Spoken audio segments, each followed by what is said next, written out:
So if you had to describe the essence of this pivot point in one sentence, what would it be? Not even sure if I could put it That's in fine. one sentence, but I would say the world is a projection of what you're believing and thinking, and that world feels true for each of us, and that we can question what we're believing and thinking, and we might end up with more clarity, freedom, inner peace that we thought was impossible. Have you ever faced a moment that changed everything? A loss, a new path, or an awakening that forced you to rewrite your life? Pivot Point is a podcast that explores those stories. I'm Nick Michael. We'll dive into how pain can spark growth and how crisis leads to clarity. Subscribe to Pivot Point today. Welcome to Pivot Point, Strategy for Change. I'm Nick Michael.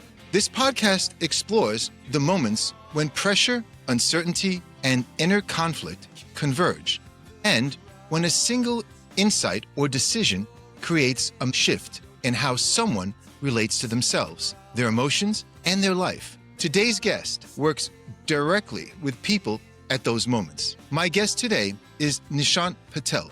He is a clinical psychotherapist, workshop leader, and speaker who supports individuals struggling with anxiety, depression, anger, fear, and emotional reactivity, issues that often shape a person's life quietly, even when everything appears fine on the surface. His work focuses on helping people develop a greater awareness of how the mind operates and how unexamined beliefs become the source of ongoing suffering. Rather than offering quick fixes, Nishant helps people reconnect with their own inner wisdom through practical evidence-based approaches, including acceptance and commitment therapy, cognitive behavioral strategies, and coaching to create clarity, freedom, and a deeper sense of peace. His perspective is grounded not only in clinical training, but in lived experience and sustained practice. Today's conversation explores a pivotal realization from Nishant's own life, one that reshaped how he understood emotions, responsibility, and freedom, and how that insight continues to inform the way he helps others move beyond the limitations of the mind.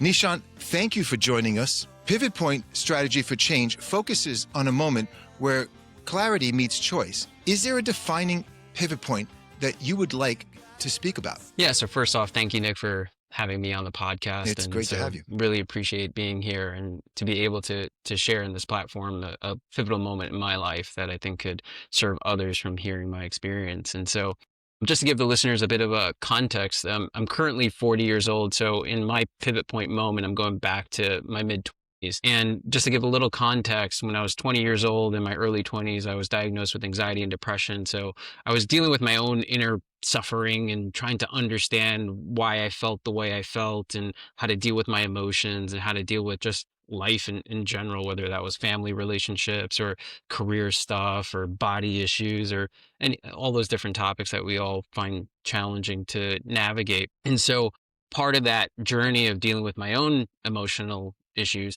led me to constantly being in the bookstore, trying to read self-help books, trying to learn about spirituality because they talked a lot about, wisdom and the mind creating suffering and so forth. And I grasped it little bits and pieces of it and kind of related to my own experience, but I didn't fully grasp it. I kind of knew that there's something going on in my inner world that was influencing the way I showed up in my life, and that was a primary source of why I felt the way I felt, but I couldn't get exactly what that was until I had this experience that I'm going to share with the listeners, which was I was in my mid-20s, I was starting a relationship, and it was in the evening time, and the situation was basically that my girlfriend at the time had asked me, hey, could you help me with my finances, right? And she wasn't really good at it, and it was just kind of basic information, but I had a kind of know-it-all attitude, and yes, I'm going to be the one that's going to come in and help her out and so forth. And I saw it as really important and had a little bit of an ego in terms of that topic. And so it was the evening time, and she handed me this folder and had like her financial accounts and things like that, and I was looking at it. But she had a long day of work and she was feeling tired, and she had said to me, I'm tired, and kind of turned over her body and gave me her back. And in that moment, I was livid. I was really angry, and I threw the folder. I stormed out the room, even slammed the apartment door, and got in my car and was driving. Now, personality wise, I tend to be a quieter, shyer type of person and kind of passive, especially at that time. So to have that level of reactivity was odd for me. And I remember driving, I was in Queens at the time and my home was in Long Island. So I was driving on the highway at home and I had tears just streaming down my face. And I still remember this moment in particular because the tears were coming from feeling like I was crazy, like something was fundamentally wrong with me. Because I've done years of therapy at that point, which was more of like a talking, venting kind of therapy. I didn't really learn skills. It was really useful and helpful, but never really learned about how my mind works and how that created my emotional experience. And so I'm driving back home. I go up to my room, and shortly before that, one of the authors that I came across in the bookstore was this woman named Byron Katie. And I know she had a bunch of books, and I grabbed it and read some of it. And she was proposing that it's not so much the external events or people or situations that you're in that create your suffering. It's what you're believing and thinking about it. And I remember sitting at the desk and grabbing my pen and just grabbing a piece of paper because I was new to that work at the time. And I was like, if this doesn't help me, there's no help for me. Basically, I still remember thinking that at that point in time. And so what I ended up doing in that moment is I held that situation of being in the bedroom with the folder. And I just said, what was I genuinely feeling towards this person? And it was anger and frustration that I was feeling at that moment in time. Mm. And then when I gave it an uncensored, non-judgmental voice, a thought came up. And the thought was something along the lines, it was a long time ago now, but it was something like, she should care about her finances, or she should see how important this is. Now, what Byron Katie had suggested with her methodology was you bring it to the 4 questions of this process called inquiry and the turnarounds. So the 4 questions is it true? Can you absolutely know that it's true? How do you react? What happens when you believe that thought? And who would you be without that thought? And the turnarounds is you kind of play with some opposites of the original thought you're believing and try to open up the mind to seeing different perspectives. But when I walked through that process, what was really life-changing for me was I saw that, hey, I can't know that that thought that I'm believing is necessarily true, number one. And then I saw in the 3rd question, how do you react when you believe that thought that, hey, it creates these emotions of anger and frustration. On a behavioral level, I start throwing the folder, I start storming out. Real transformation is kind of a funky question at first, but was who would you be in that same situation without that thought? And when I sat with that question and I held that moment in time, tears started coming down again, but from a different place than when I was on that drive. Because I heard very clearly she said she was tired. I couldn't hear that in that situation because I was too busy believing she should care about her finances or see that it's important. And when I really realized that, I really saw that it's what I'm believing and thinking that's influencing why I feel the way I feel and the way that I showed up in that moment. And that I have this opportunity through this tool to take care of what I'm thinking. Now, the real impact came maybe like a month or 2 later where I was in a similar situation with her around finance and so forth. And I remember this distinctly. I remember not feeling any reaction at all in my body. I remember looking down at my body and going, I don't feel any anger here. I don't feel any frustration. I don't feel any annoyance. I feel kind of calm and clear while dealing with the situation. And that was the moment that I realized that when you learn to question what you're believing and thinking and discover what's truer for you, that inner wisdom, you begin to realize that reality, just as it is way kinder than our beliefs. And so ever since that moment, which was in my mid-20s, I've taken on this practice of learning to question what I'm believing and thinking and around family and money and the body and stuff from the past and worries about the future. And I end up in a kinder universe. And when I say a kinder universe, I mean in here. And I show up with more what I call clarity, freedom, and inner peace as I deal with the challenges of life, because life can be challenging and situations can be challenging. That I'm not my emotions, number one. In the meditative work, you begin to realize I'm the observer, or I'm the space in which those emotions occur. You're listening to Pivot Point Strategy for Change. If today's conversation resonated with you, take a moment to subscribe to the podcast and leave a review. It truly helps others find the show and supports the work we're doing here. You can find Pivot Point Strategy for Change on Spotify, Apple Podcasts, or wherever you get your podcasts. And if you'd like a deeper dive into the work we explore on the show, I invite you to visit my Substack page, where I share in-depth articles and reflections. What was it about that particular reaction that made you feel that way? The reaction that I had in the moment with the Yeah, folder and that yeah, right. it just The turning the back, or what was it about? it was just it kind of goes back to the belief. I believe she wasn't caring about this and that Mm. she should have. That's what I discovered. It was that turned the back, like triggered a belief in me that she should care about her finances and see how important this is. And that and also had like an ego thing there. I know what's best in this moment. And when I realized through questioning that belief, that's definitely not true. And that belief was the source of my reaction. Not her turning, not her not being interested in that moment with her finances, but it's the thoughts that I was having, which usually we're not really conscious of. I mean, I had to be able to take a piece of paper, sit with the emotion that I'm sitting with, like anger and frustration, give it a right to life, and begin to discover what belief, thought, story was happening for me. So you're really pointing out something that is right on target as far as what people want to hear, as far as developing or locking into a methodology that they could work towards understanding themselves, their thoughts, their emotions, and their behavior right in that moment. And that sounds like you really connected with that. Exactly. Yeah. Exactly. The beautiful part or the gift that I received from the tool called the work, I also call it inquiry, Right. was that thing that I felt on the drive. And I get a little even teary eyed just thinking about it now. It's like I literally thought I was something was fundamentally wrong with me or crazy. Because I've done the therapy, I've read so many books, and I would still react in moments and wonder why am I reacting in the way. And it's something extreme. I mean, that moment I felt like was an extreme reaction for me. But even in general, I felt like I was too sensitive to the world. And why don't I just buck up or whatever expression you want to use and just handle it. But I lived with fear and anxiety and depression and all of that. And this was a way of me not avoiding it, not getting rid of it, not trying to change how I'm feeling, but to give it what I call a right to life. And when you give it a right to life, you begin to expand and discover, hey, there's a lot of beliefs that are happening underneath it all that appear real and true for us, but when you question it may not necessarily be true. And that reality, just the way it is, her turning her back, reality just the way it is way kinder than believing she should care about her finances and see that as It, important. so many people over exaggerate, catastrophize, Hmm. overestimate, or overreact, in essence, right, to another person's reaction or comment or something happening. There was something about how you went ahead, you noticed it, you went through it for yourself, but then there was a moment, I guess, later on while you were driving. What was happening? What were you thinking of as you were driving back that kind of did pivot, that you did start to think and change your approach to Well, how the to thing address it? that I What was was happening? once again, I think that it came back to just the thoughts that were coming up for me when I was on that drive was that I'm crazy and something's fundamentally wrong with it.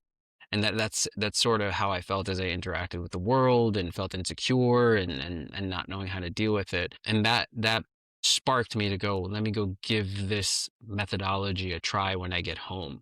Because I recently had heard about it through the books and then once I really began to question what I was thinking and believing, kind of saw like how I was innocently believing those thoughts. I wasn't doing it on purpose. I wasn't trying to be Hmm. reactive. I wasn't trying to show up in a way that's inauthentic for me deep down. It's just, it happens. You believe these thoughts and you feel the way you feel and you react. But there's the tool of the work, the tool of inquiry is an opportunity where you can give those emotions a right to life, question what you're believing and thinking. And then you notice that, hey, in situations that you used to react before, you're not reacting as much. And that's what kind of happened like a month or two later. And that's why I was so like I looked down at my body, I remember, and I was like, why am I it's kind of like almost like a whoa, that's different. And I wasn't doing some Yes. strategy like I'm gonna take 5 deep breaths now and then calm down and then address it just was just no reactivity happening. And that's Mm. when I really knew that the world, whether we're aware of it or not, is a projection of our thinking. It's a projection of our beliefs. I And like the way you so put that, that the world is a projection of our thinking. So, yeah. how did it feel to recognize that your suffering at that moment wasn't caused by the situation itself, but by what you were believing about it? It was hugely liberating because then I had a Yeah. tool. See, So it that's wasn't like important. I read in a book that I was like, okay, it's what you're believing about, and then I'm left out in the desert trying to figure out what to do with that. Like here was this tool, these questions, really it's just questions, these questions that support me in meeting those beliefs with what I call awareness, understanding, and love. It's not to get rid of those beliefs, it's not to make them wrong, it's not to make them bad or anything like that. But when I can begin to meet them with awareness, understanding, love, with the help of those four questions and turnaround, I get to see that, oh, okay, here's how this belief influences my emotions, influences the way I show up, influences how I treat others, influences whether my mind goes traveling back into the past with old images or traveling into a frightening future with images. And I get to learn about myself through it allows me to get more self-awareness. And then discovering who I am beyond these beliefs, who I am beyond the mind, you could say. Your story is so well put. Was this the first time that you actually implemented the four questions? Was that the first time It you? was, yeah. That was Wow. the first time I had read about it through the books. I went to the Right. bookstore and I kind of grabbed all her books and just kind of looked at it. I didn't really know who she was, and I just kind of saw that she was in the self-help section and grabbed it and looked through it. And I had some awareness through other readings that our Hmm. thoughts, our beliefs, some people call it stories, create our suffering. And I had some glimpses of that, but didn't really know what to do with that. And so when I had practiced that tool in that moment, I really saw, I got an insight around it. So when you got home, from what I understand correctly, you made a statement to yourself: if this doesn't work, there's no hope for me.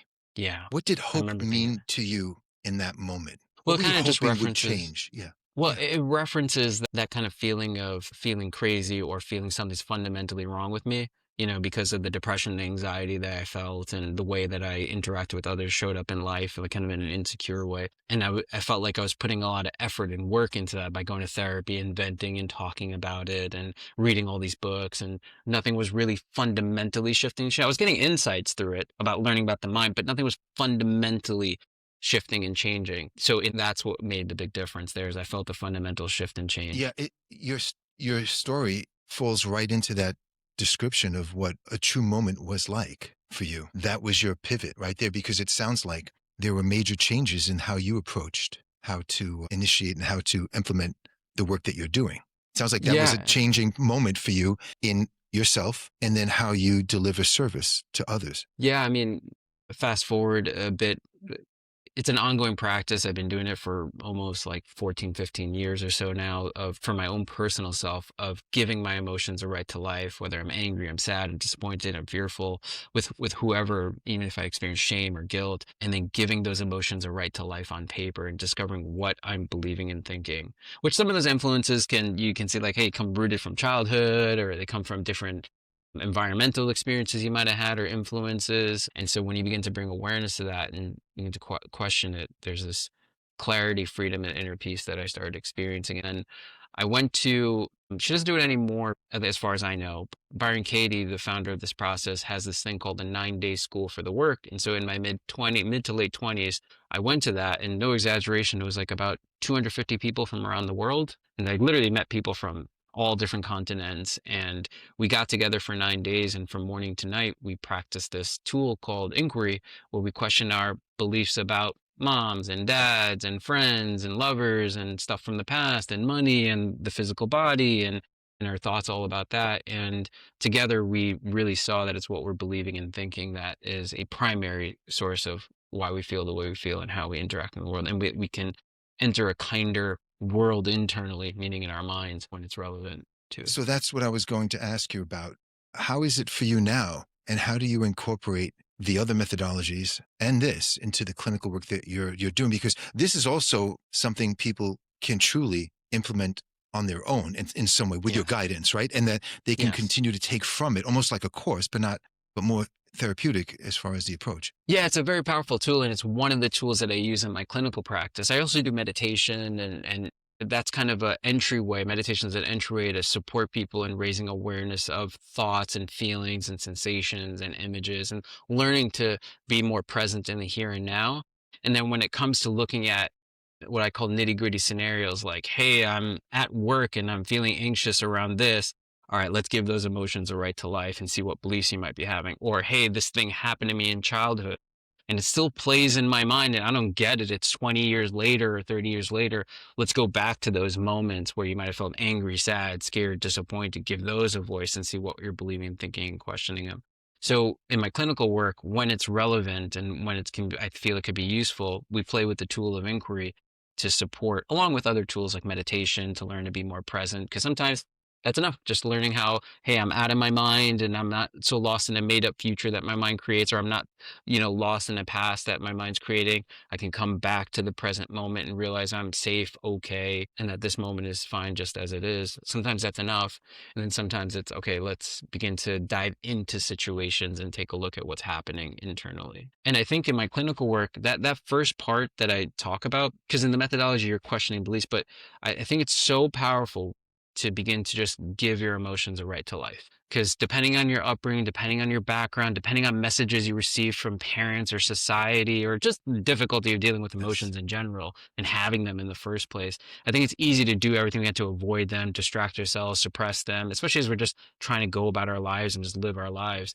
In my experience, a kind way to go, it's okay to feel anger. It's okay to feel sadness. It's okay to feel fear. It's okay to To feel embrace shame. it. Yeah. And to embrace it, right? But then when you begin to embrace it, there's something in there that you could take a look at, right? There's some beliefs in there that you could begin to meet with what I call awareness, understanding, and love, and then begin to discover that beliefs, when they're questions, they'll let go of us when they let go of us, but we kind of shift into a kinder internal world. I'm so pleased to hear you describe so well the process. I was also curious, when someone comes to you stuck in anxiety or anger or depression, how do you help them see that it's not the situation, it's the belief about the situation, similar to how you experienced it? Yeah, there's different That's pretty angles fascinating. Yeah. and different ways to do that. First, I always kind of start off with meditation and whenever someone comes to work with me, because I want people to get self-awareness of their internal world. Because some of us aren't even aware that we're so lost in thought that we don't realize we're not in contact with reality. We think our thoughts are reality. And I actually did for most of my life. That voice in our head, that inner chatter, that feels way more real than, at least for me, reality is right now. I'm sitting in a chair in front of a laptop with a cup next to me and being here now, grounded in reality. But my thoughts about the future, or my thoughts about it feel way more real than this moment. And so as an entryway into learning about your internal world, I use like meditative skills and practice to support and going, oh yeah, that thought is showing up for me. And oh yeah, that thought is taking me back 10 years, or that thought is showing up when I'm in a work context or relationship context or some other context of their lives where they're feeling stress.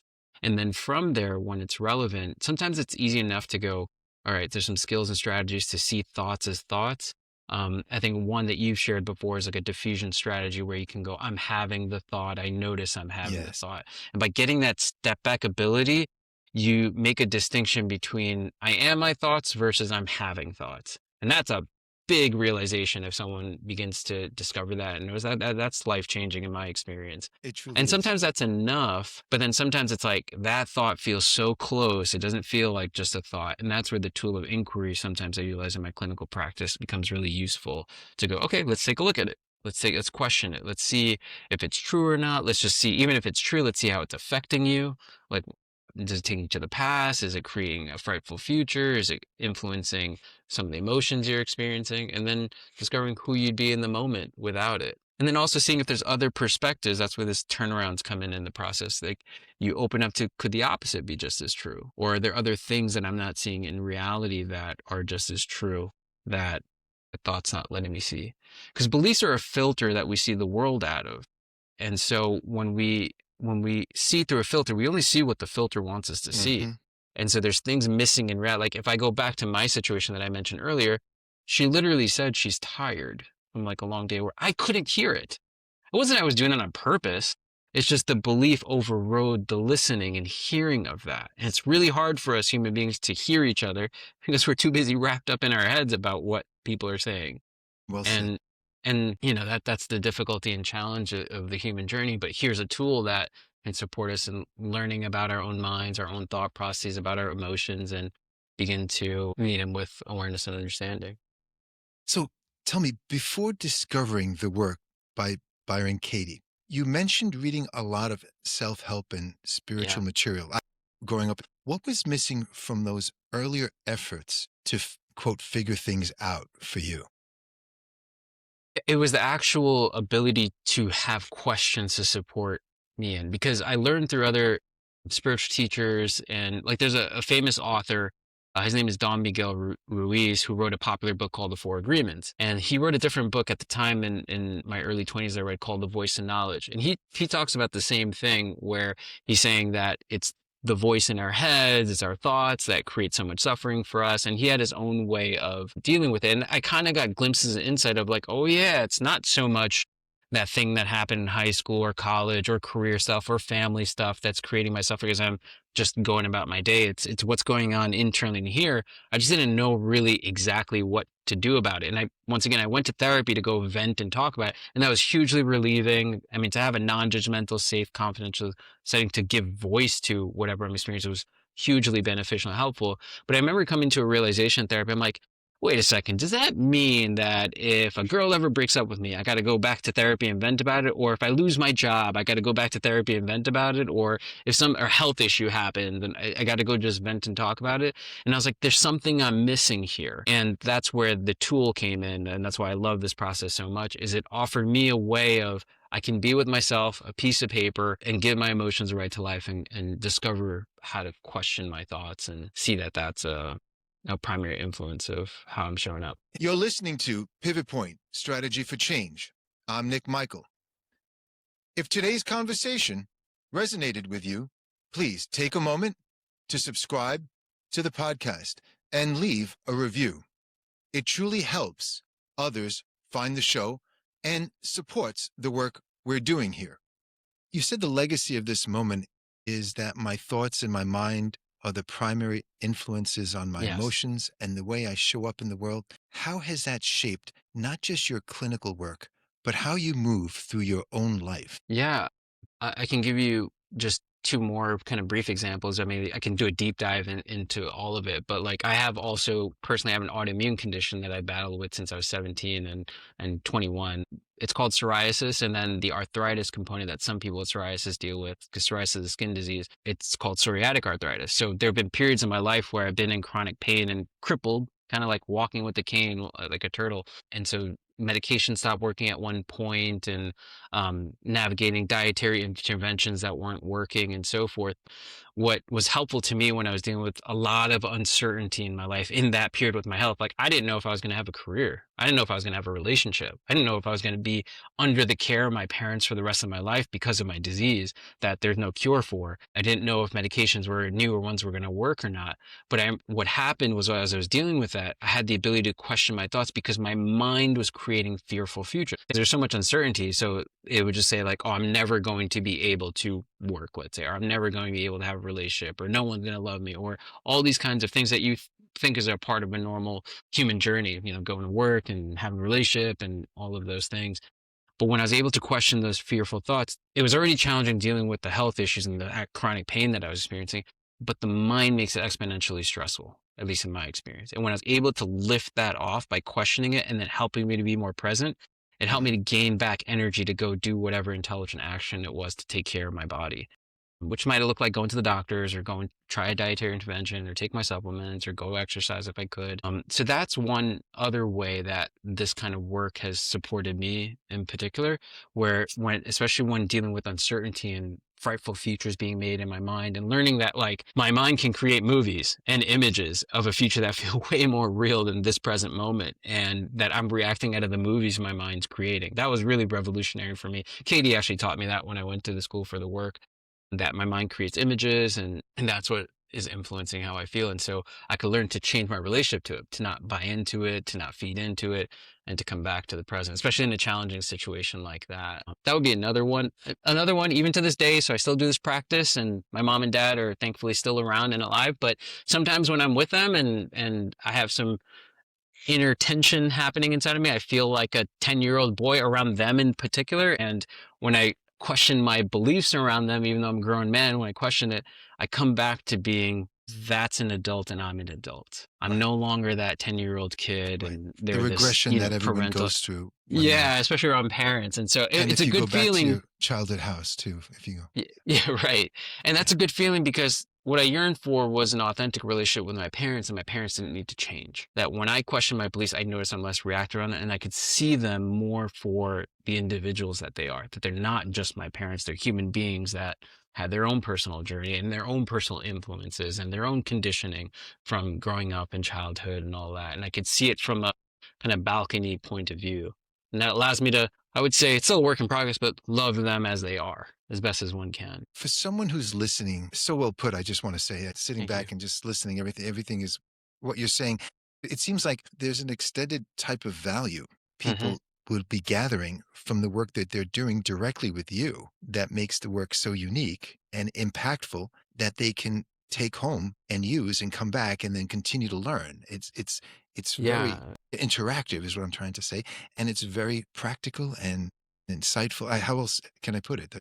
I think that that's what I was yearning for in my life, is something that's a practical Yeah. methodology, right? Like I didn't have to like necessarily just go back to reading hundreds of books and hearing all these different ways of dealing with my mind. Like it was just I could feel an emotion, grab a piece of paper, begin to give it a voice and discover what I'm thinking and believing and question it.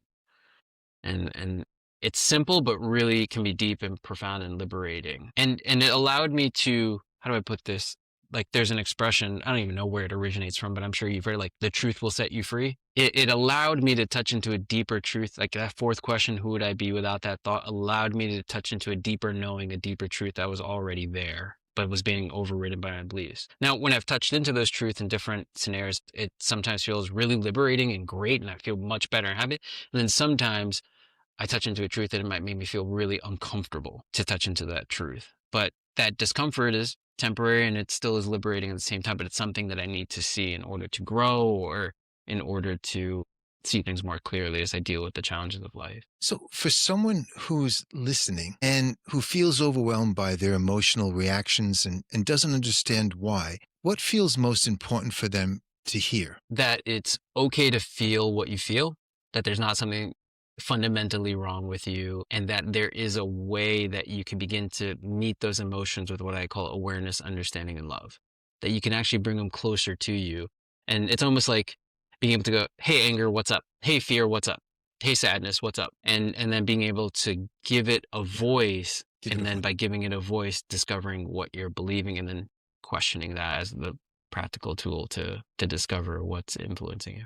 What would you say to someone who worries that questioning their thoughts might mean dismissing their feelings? And that's where it comes, that first part about giving your emotions a right to life. It's not about getting rid of the anger, getting rid of the sadness, and getting rid of the fear and all that. And what I could say honestly, so now that you mentioned that question, is back in the day, it was about that. It was like, I feel anger. I don't want to feel anger anymore. I feel sadness. I don't want to feel sad. And you I want to feel fear. dismiss it and get I, rid of I, it. I Yeah. want to get Yeah. rid of it. And Yeah. that helped me at a certain period of my life, until I learned, especially with other meditative tools, that I can be with my emotions, that I'm not my emotions, number one. In the meditative work, you begin to realize I'm the observer, or I'm the space in which those emotions occur, that I'm not my feelings, I'm the one having feelings. And that when you begin to give those feelings a right to life, make space for them. So, if you had to describe the essence of this pivot point in one sentence, what would it be? Not even sure if I could put it That's in fine. one sentence, but I would say the world is a projection of what you're believing and thinking, and that world feels true for each of us, and that we can question what we're believing and thinking, and we might end up with more clarity, freedom, inner peace that we thought was impossible. And if you were to pick a word or a phrase then that reflects on that moment now, how would you refer to it as? It's a little play on words here, but Go ahead. I would call it turnaround. And Mm, the reason I call it it's good. turnaround, because in that methodology of inquiry, the last part is called the turnaround, where you take the original belief and you bring it to the opposite side, as well as other perspectives. And so it's already in there, but that really was a turnaround point for my life, where I really grasped and had an insight that my beliefs shape how I experience life in the world, and that there's something I can do about it. And it's literally for the last 14, 15 years personally, as well as in the clinical work I do, have influenced everything that I do. And I just want people to be aware that there's a resource, a tool, an opportunity that they can turn to support them as they deal with the challenges of emotions and thoughts and the inner chatter in their head. There's a way that could be supportive. I mean, I like the way when you refer to and you talk about giving your emotions a right to life on paper, because many of us can identify with being reactive, especially when we know better. So for clients who have stepped into that realm, they know better, but they didn't do the right thing or proper. How do you help clients bridge the gap between intellectual insight and actual emotional transformation? Intellectual insight and actual Because many emotional understand transformation. it cognitively and struggle with Yeah. implementing it and embracing Yeah. the emotion. And then how do you, there must So be a to challenge for you to go because for, to go back into my actual experience that I shared earlier, it wasn't I was trying to integrate the insight with the emotion I was experiencing. So for example, like I had mentioned to you, I had questioned that belief in my room that day, and then a month or two later, I was in a similar situation and I noticed I wasn't reacting. So it wasn't that like I had integrated something consciously or like I was trying not to be emotional in that moment. It kind of just happened. Think that's the profound impact of the practice of questioning your thoughts, is that in situations that you reacted before, you're not as reactive. It's not the goal or anything like that. It just sometimes happens that way. And that's been my personal experience. And if I notice that I'm still reacting in situations, just an opportunity to see what else is brewing underneath me, underneath my emotions and the thoughts that are there. so if you can share one message with someone currently feeling quote unquote crazy from their emotions, as you once described, what would you say to them? That there's a really powerful tool out there that could be supportive to your situation. And it's the work of Byron Katie. It's also called inquiry. I love calling it inquiry because it touches into the essence of the process. It's an investigation into what you're believing and thinking. And that tool, in my own experience, showed me that reality, just as it is a lot kinder than what we believe about it. But that's a discovery. I can't just jump there. It's a discovery that the tool supported me in discovering really difficult, challenging situations. And that, yeah, there's an opportunity there for more clarity, freedom, and inner peace by learning to question your mind and learn how to change your relationship to it and see how it influences each of us. So at the present time, what's giving you gratitude or grounding in your life right now? Well, one, right now, just the ability to share this information in Yeah, this podcast platform. I yeah. mean, I had my personal experience and I do my clinical work one-on-one with people, and that brings me a lot of joy when this work is supportive to people. And so I'm just grateful that I have this opportunity to share this to a wider audience and kind of share the wisdom that I gained or the knowledge of this existence of this tool to support people. That brings me a lot of gratitude. Just in, and even for me right now, just the sense of being alive and being functional, because I have health issues that I've battled with for a long time. So to be able to do this brings me a lot of gratitude. You've certainly come a long way in your personal growth. And I want to reemphasize how that is wonderful to see and hear. Your description is just Thank you. wonderful to hear. And as we wrap up today, I just want to thank you, Nishant, for bringing such presence, such depth and clarity into this conversation and really sharing this story, not only personal, but the professional approach that you have. The way you speak about awareness, responsibility, and inner freedom, really reflects not only your clinical training, but, the lived experience that shaped the work that you do today. I appreciate your willingness to share both insight and vulnerability in a way that invites reflection rather than judgment. What stands out in your story is the reminder that pivot points aren't often quiet. They don't always arrive through dramatic events, because you're proving that, but through a moment of seeing something clearly for the first time, how the mind works, how beliefs shape emotion, and how suffering can persist even when we're doing our best to understand ourselves. So really, this conversation, I'm so pleased that we had it. It really reinforces the central pivot point that is the cornerstone of this podcast, really, that the real change begins not by fixing who we are, but by developing a deeper relationship with our inner experience.